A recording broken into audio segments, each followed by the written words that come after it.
Good morning friends, চলে এলাম নতুন একটা ব্লগে। আজকে আমাদের গন্তব্য বিষ্ণুপুর। 12883 রূপসী বাংলা সুপারফাস্ট ধরে আমরা যাব বিষ্ণুপুর। তার জন্য স্টেশনে চলে এসেছি সকাল সকাল। এই যে ট্রেন ধরে আমরা ট্রেনে D1 কোচে রিজার্ভেশন সিটে আছি এবং আমরা পৌঁছচ্ছি বিষ্ণুপুর, যার 203 কিলোমিটার রাস্তা অতিক্রম করতে আমাদের টাইম লাগবে 6:30 থেকে সকাল 9:30। 9:30 নামাবে বিষ্ণুপুর স্টেশনে এই ট্রেনটি সুপারফাস্ট এবং 4-5টি স্টেশন মাঝখানে দেয়।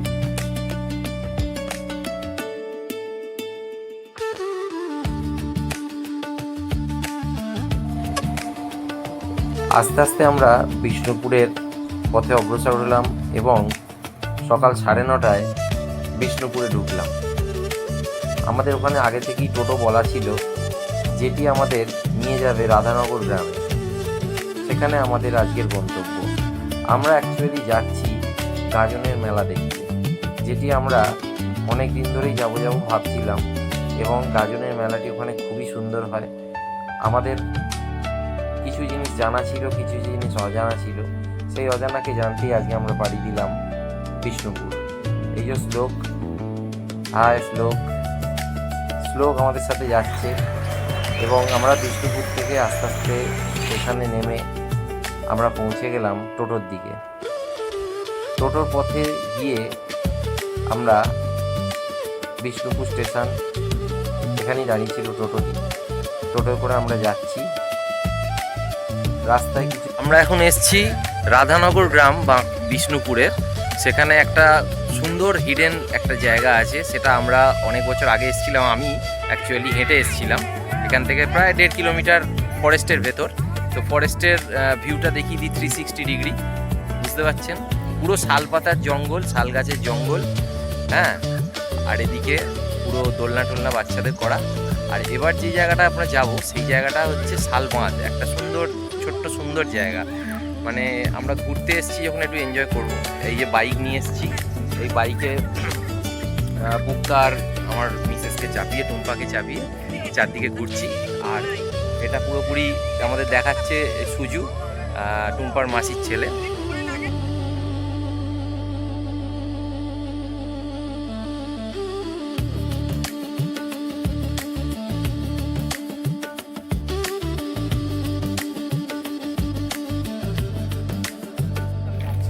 এই গাছটা থেকে আমি ফলটা পারলাম, একদম পুরো পেকে গেছে ফলটা। আর কাজু বাদামের এই নিচটা হচ্ছে বীজটা, এটা হচ্ছে ফলটা। এটা আমরা খাই, এটাকে আমরা যেটা দোকানে কিনতে পান। ফলটা ভালো করে দেখুন, একদম এটা হচ্ছে কাজু বাদাম গাছ। এটা পুরো জঙ্গলের মাঝে ওইখানে আছে পেছন দিকে একদম। আরো দেখি ফল পাওয়া যায় কিনা। এটা কাজু বাদাম, ধর না, তুই রাখ না তোর কাছে।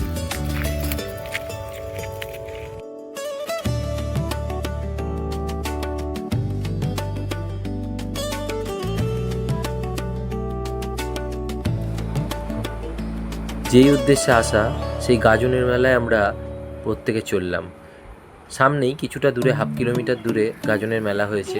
তারই লাইটিং, আলোকসজ্জা, রাস্তা জুড়ে লাইটিং, সঙ্গে একটু ফটো নিজেদের। যাচ্ছি আমরা গাজনের মেলা দেখতে।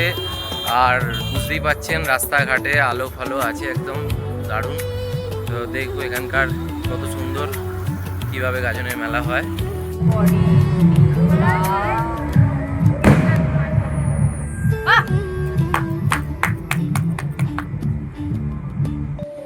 রাতে খাওয়ার পর ছাদের ওপর উঠে গেলাম এবং একটি খাটিয়া এবং শতরঞ্চি পেতে তাতে বসে বসে বেশ ভালোই বাজি ফাটানো উপভোগ করতে লাগলাম।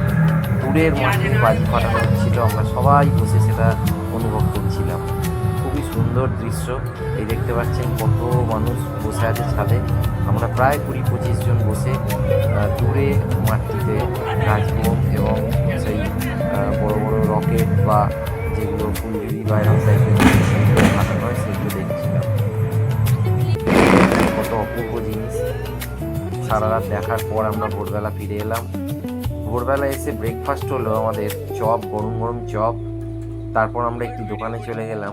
এই যে দেখতেই পাচ্ছেন যে এখানে সিঙ্গাড়া তৈরি হচ্ছে, গজা তৈরি হচ্ছে এবং জিলিপির খামির তৈরি হচ্ছে।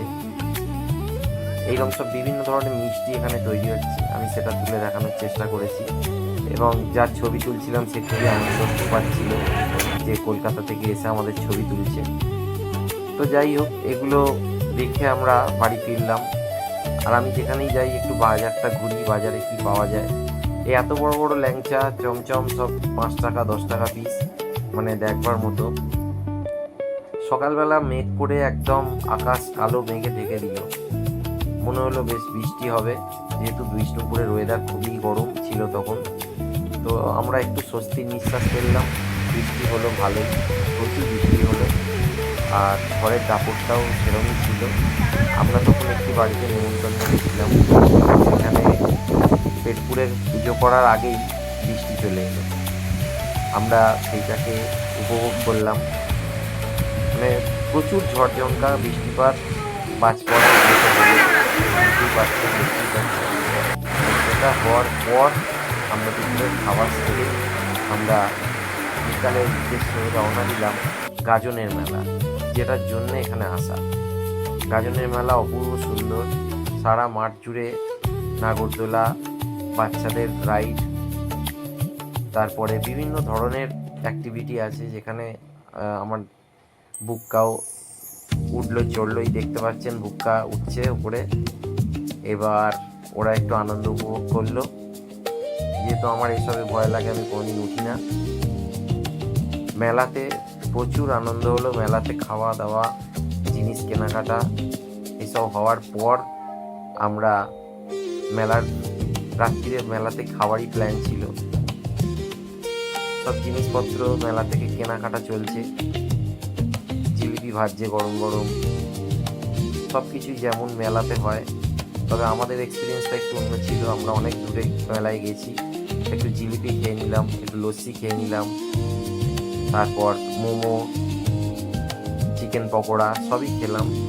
খাওয়ার পর আমরা সেখান থেকে আবার রাত্রিরে টোটো ধরে বাড়ি চলে এলাম, যেটি বাড়ির খুব কাছাকাছি হচ্ছিল। বাড়িতে এসে আমরা আবার রাত্রিরে চাউ আনা হয়েছিল, ভেজ চাউমিন খেলাম।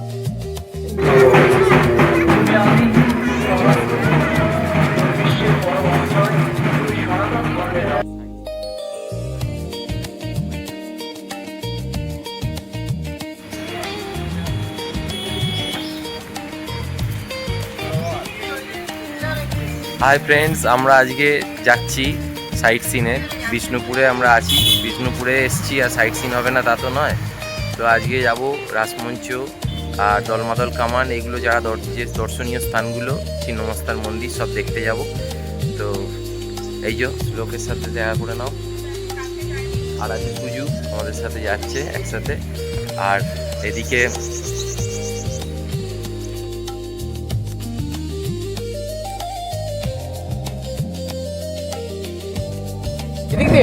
আজকে একটা টোটো করে চলে এসেছি আমরা সাইট সিন কিছু দেখবো। ছিন্নমস্তার মন্দির, রাসমঞ্চ, মিনময়ীতলা, আরও দর্শনীয় স্থান, মদন মোহন, তারপর কামান আছে, দলমদল কামান, এগুলো দেখবো। এই যে আমাদের সাথে আছে সুজু আমাদের সব দেখাবে, আজকে এক্সপ্লোর করাবে। আর এদিকে আছে এই যে আসল লোক চলেছে আমাদের সাথে। একটু ফটো সেশন হবে, সারাদিন ঘোরা হবে, ফ্রেশ হবে। এটার জন্য আমরা চলে গেলাম প্রথমে রাসমঞ্চ, যেটি আমাদের প্রথম ডেস্টিনেশন, এবং তার প্রত্যেকের টিকিট 25 টাকা করে পড়েছিল। কিন্তু একই জায়গায় টিকিট করলে 4-5টা জায়গা ফ্রিতে দেখা যাবে। তার মানে ওই টাকার মধ্যে প্রত্যেকটি ইনক্লুড করা রয়েছে। এটা খুবই ভালো লাগলো। আমরা 6টা মন্দির দেখেছিলাম, যার ভাড়া পড়েছিল 25 টাকা। আমরা প্রথমে রাসমঞ্চের কাছে পৌঁছে গেলাম। পৌঁছে গিয়ে টোটোটা রেখে আমরা টিকিটটা কেটে নিলাম। টিকিট সংগ্রহ করে আমরা পৌঁছে গেলাম রাসমঞ্চে। এটা আমরা এখন এখন যেটা দ্বারকেশ্বর পেরোচ্ছি নদী সেটা হচ্ছে উপর দিয়ে দ্বারকা যাচ্ছি। নদী। দ্বারকা নদী উপর দিয়ে ব্রিজ দিয়ে আমরা যাচ্ছি। এটি বর্ষাকালে ভর্তি হয়ে যায় জলে পরিপূর্ণ থাকে এবং গরমকালে এটি একদম প্রায় শুকিয়েই যায়। তবে এখান থেকে বালি খাদান করা হয়, বালি তোলা হয়, যার জন্য বালির জল অনেকটাই কমে গেছে। এবার আমরা পৌঁছে গেলাম রাসমঞ্চ। এখান থেকে টিকিট সংগ্রহ করলাম 25 টাকা করে টিকিট করে আমরা রাসমঞ্চের দিকে এগিয়ে গেলাম। এখানে স্ক্যানার আছে, কিউআর কোড দেওয়া আছে, যদি কেউ অনলাইনে টিকিট কাটতে চান তাও কাটতে পারেন। টিকিটটি দেখিয়ে দিলাম। এরপর রাসমঞ্চে একটু ফটো সেশন করলাম। সুন্দর জায়গা, অসাধারণ জায়গা। টেরাকোটার যে কি অপরূপ কারুকার্য সেটা আমরা না চোখের সামনের থেকে দেখলে বুঝতে পারতাম না। এত সুন্দর কারুকার্য এবং এটি মাপ এবং এটি পুরনো কত যুগের পুরনো সেটা তো দেখেই অনুভব করতে পেরেছি। তবে এর যে কাজ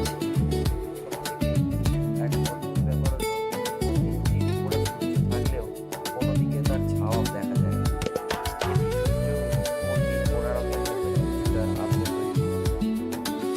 এবং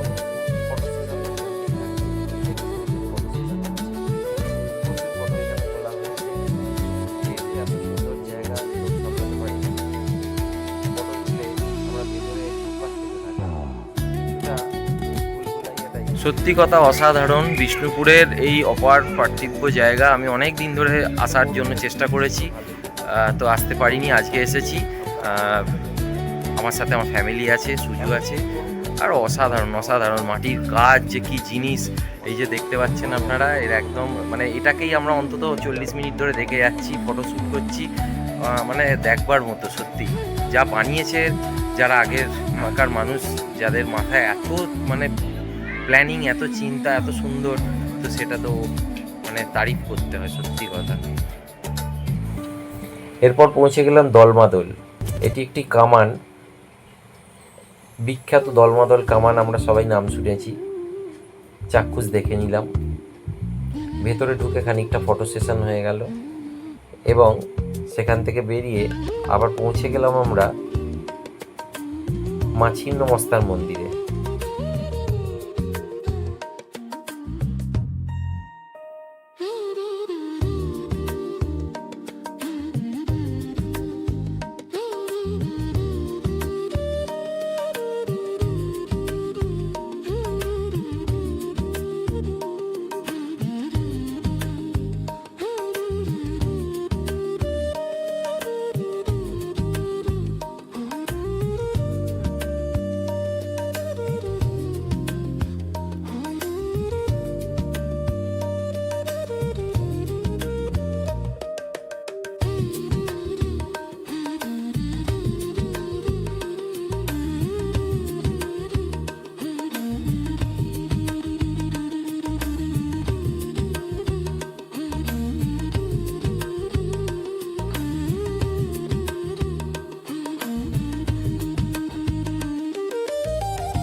এবার পৌঁছে গেলাম মা ছিন্নমস্তার মন্দিরে।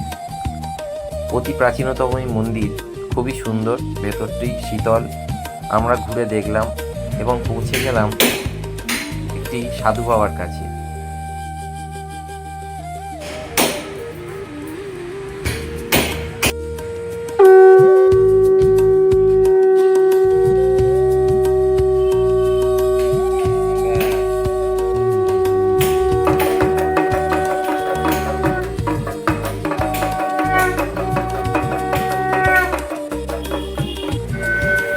এই সাধু মহারাজ আমাদের যে বাদ্যযন্ত্রটি বাজিয়ে দেখালেন সেটি হচ্ছে মহাদেবের শিরা। তিনি আমাদের এই সম্পর্কে অনেক ব্যাখ্যা দিলেন। একটি ভুল ধারণা আছে, মহাদেবের এই যন্ত্রটিকে অনেকে পোলকে আখ্যা দিয়েছেন, কিন্তু এটা আসলে শিরা, এবং বাজিয়েও তিনি দেখালেন।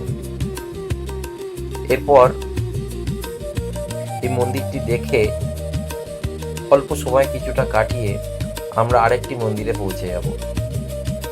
যেহেতু প্রখর রৌদ্র, 1টার সময় আমরা দুপুরে পৌঁছেছিলাম, এটি তখন খুবই গরম, কিন্তু আগের দিনে বৃষ্টি হওয়ার দরুন অতটাও গরম আমাদের লাগেনি। এখানে শ্লোক কিছুটা সময় কাটিয়ে নিল, একটু হাঁটাহাঁটি করে নিল। গরমে যদিও সবারই একটু অস্বস্তি হচ্ছিল।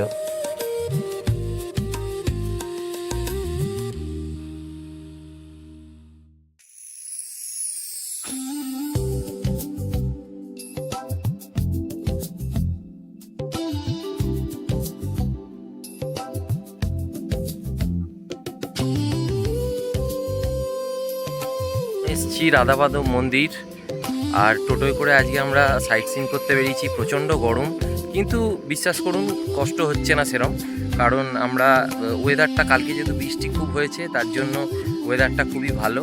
রোদ্দুরটা আছে অবশ্যই, তো আমরা জেনেই এসছি, কিন্তু কষ্ট কিছু হচ্ছে না ওয়েদারটার জন্য।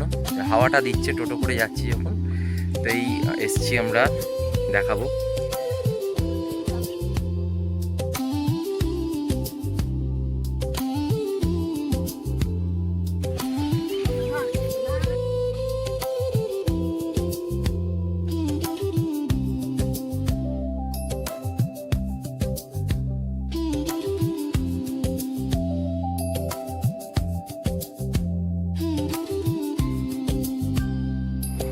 এখানে কিছুটা সময় কাটিয়ে নিলাম। টুম্পার মতো কাজ করছিল। আর এই পরে আমরা পৌঁছে গেলাম লালবাঁধ। লালবাঁধ জায়গাটি খুবই সুন্দর, পুরোপুরি একটি লেক টাইপের, যেখানে বাঁধ দিয়ে জলটা আটকানো হয়েছে। সেখানে কিছু নৌকা, বিহারের জন্য নৌকা ছিল, সেখানে কাটিয়ে আমরা চলে এলাম। এটা হচ্ছে জোড়া বাংলা। এটা জোড়বন্দি বা জোড় বাংলো বলে অনেকে। মন্দিরটি অপরূপ সুন্দর এবং টেরাকোটার কাজে বিখ্যাত। প্রত্যেকটি মন্দিরে আলাদা আলাদা কিছু কারুকার্য আছে, যেটা আমরা বুঝতে পেরেছি দেখে। সামনে থেকে দেখলে আরও ভালোভাবে দেখা যাবে। এবং মন্দিরগুলি অতি প্রাচীন হওয়ায় তার ওপরে উঠতে দেয়নি। আমাদের সিকিউরিটি গার্ড ছিলেন সেখানে, এবং আমাদেরকে তারা বারণ করে ওপরে উঠতে। তবে রক্ষণাবেক্ষণ এবং মেনটেনেন্স যে পরিষ্কার পরিচ্ছন্ন, সেটা বলাই বাহুল্য।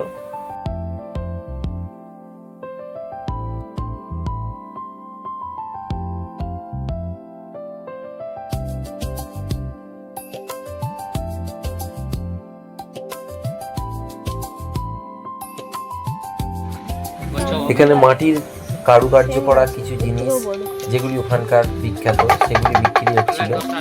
তবে দাম এমন কিছু কমও নয়, এমন কিছু বেশিও নয়, মানুষের সাধ্যের মধ্যেই। কেউ কেউ কেনাকাটা করছেন। করে নিয়ে আমরা পৌঁছে গেলাম মা মৃন্ময়ীতলা। শোনা যায় এটি মল্লরাজ আমলে এটি তৈরি হয়। অতীব প্রাচীন, প্রায় 700 থেকে 800 বছর পুরনো। এখানে দুর্গা মায়ের মন্দির, এবং মল্লরাজা সেটি প্রতিষ্ঠা করেন। আর এখানে যা বিক্রি হচ্ছে সবই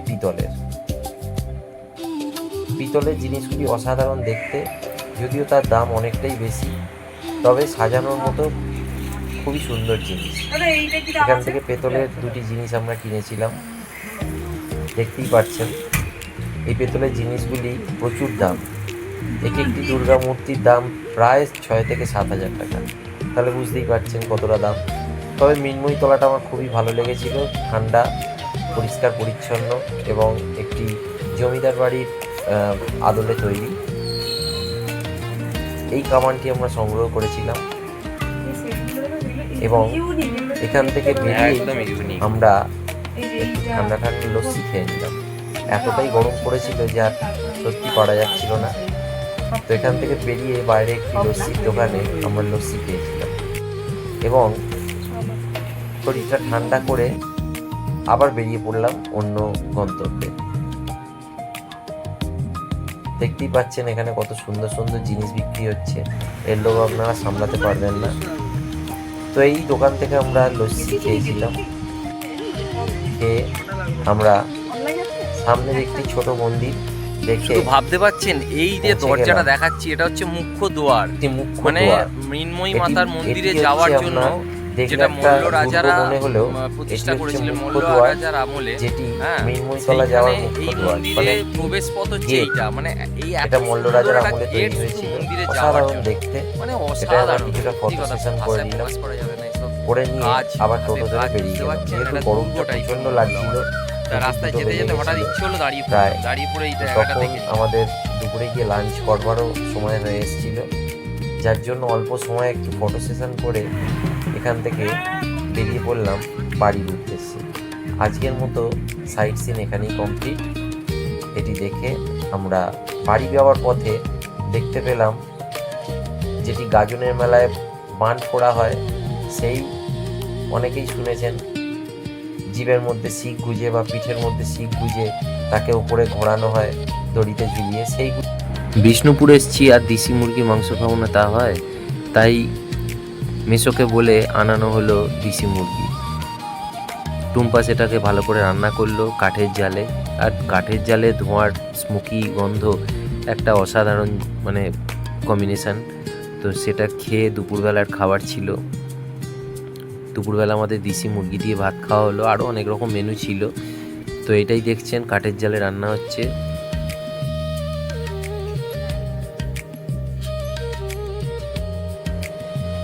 এই 3-4 দিন বেশ ভালোই খাওয়া দাওয়া হয়েছে, সব রকম খাওয়া দাওয়াই হয়েছে। তো তারপরে বাড়ি ফেরার পালা। খুবই কষ্টকর সময় এটা, মেঘ করে এত সুন্দর দৃশ্যটা আমরা পেলাম। রাস্তায় টোটো করে বিষ্ণুপুর যাওয়ার পথে বেশ ভালোই হাওয়া দিচ্ছিল, ঝোড়ো হাওয়া এবং বৃষ্টির ওয়েদার।